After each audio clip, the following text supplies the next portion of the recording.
ce marché a été construit à Grand Frais, il est vrai. Et il n'est pas le seul dans le cas. Quand on va à Renvi, quand on va ailleurs dans le Bénin, on constate Djidja un peu partout.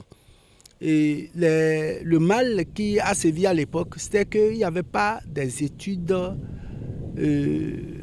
disons, sociologiques. La création de tout marché passe par un fait sociologique. Le marché se crée, on ne le crée pas. Mais apparemment, tous les marchés qui sont dans ce cas ont été créés. Sinon, que le marché Yovoki, ici dans Zanyanado, s'anime à Gonlefebo. Si vous arrivez là maintenant, tout de suite, vous allez voir des femmes dedans. Comme un peu comme les marots, quoi. Ça s'anime presque tous les jours. Il n'y a pas un jour d'animation propre. Zanyanado n'ayant pas, en dehors de Pédékbo, de Pédékbo et de Guanamé à l'époque, un grand marché central. Les premiers dirigeants de la démocratie ont estimé qu'il fallait faire ce marché. Il a été construit.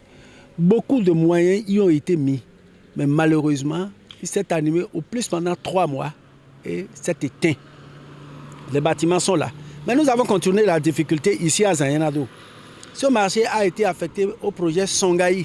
C'est pourquoi vous voyez ce bâtiment au fond là-bas doit regrouper toutes les productions.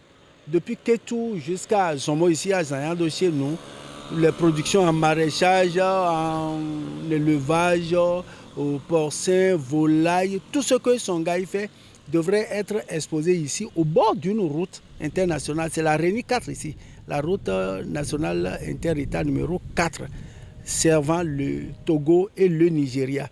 Donc du coup, nous avons estimé que cette place du marché est suffisamment large pour que les titans, les gros véhicules puissent garer, faire leurs emplettes, déposer aussi leurs produits pour que le marché s'anime. Mais malheureusement, le projet Songaï, depuis que les infrastructures ont été installées et la projection, l'arbre n'a pas encore porté les fruits. Et tout ce qui a été projeté ne se fait pas encore comme cela devrait se faire. Sinon, ce marché ne devrait être plus dans cet état-là. L'endroit des responsables du projet Songaï, à qui le marché appartient, l'emplacement appartient désormais, que le gouvernement, dans le CPAG, puisse réveiller le volet qui doit pouvoir susciter la vie des projets Songaï. Les centres d'incubation, la vente des centres d'incubation, la mise en service des jeunes qui ont été incubés. Donc c'est à l'endroit du gouvernement.